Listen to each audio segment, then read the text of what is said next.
হয়তো কোনো এক ব্যস্ত দুপুরে অথবা ঘুমভাঙা ভোরে জীবন থেমে যাবে। নিঃশব্দে হঠাৎ আপনার ঘর, কাপড়, চায়ের কাপ সব কিছুই থাকবে। থাকবে আপনার স্মার্টফোনটিও। শুধু আপনিই থাকবেন না। আপনি যখন থাকবেন না, স্মার্টফোনটা তখন হবে এক নিঃশব্দ স্মৃতিকার। তাতে থাকবে আপনার প্রিয়জনের গলা। থাকবে সেই একটাই ছবি যেটা আপনি শেষবার তুলেছিলেন সূর্যাস্তের দিকে তাকিয়ে।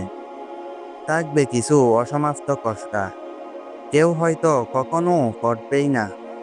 থাকবে সেই হোয়াটসঅ্যাপ মেসেজ, পরে লিখছি বলে রেখে যাওয়া, যেটা আর কখনো লেখা হবে না। আপনার মা কিংবা স্ত্রী হয়তো সেটা তুলে নিবে একদিন। বিছানার পাশে রাখা সেই ফোন, যেটা প্রতিদিন ঘুম ভাঙার আগে আপনি হাতে নিতেন, যেটা আপনি নিয়ে ঘুরছেন চারদিকে, তুলে রেখেছেন হাজারটা মুহূর্ত।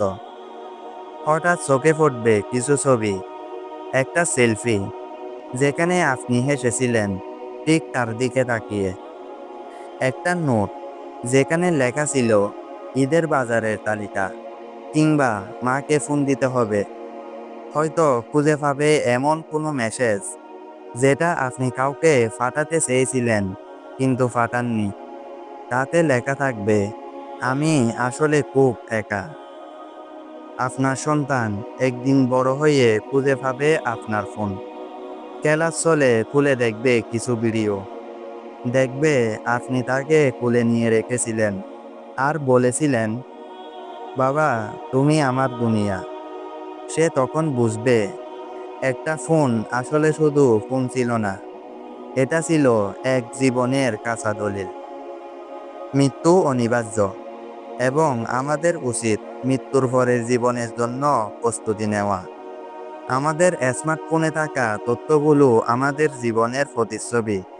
তাই আমাদের উচিত স্মার্টফোনে এমন কিছু সংরক্ষণ করা যা আমাদের মৃত্যুর পরেও আমাদের জন্য স্বভাবের কারণ হতে পারে। অন্তত এমন কিছু না রাখা যা প্রকাশিত হলে আমাদের লজ্জায় পড়তে হয়। তাই আমাদের উচিত স্মার্টফোনকে এমন এক বন্ধু বানানো যে মৃত্যুর পরবর্তী জীবনেও আমাদের জন্য সাক্ষী হবে কল্যাণের। মৃত্যুর প্রস্তুতি শুধু জানাজা বা কাফনের কাপড়েই নয়, প্রস্তুতি লাগে ডিজিটাল দুনিয়াতেও।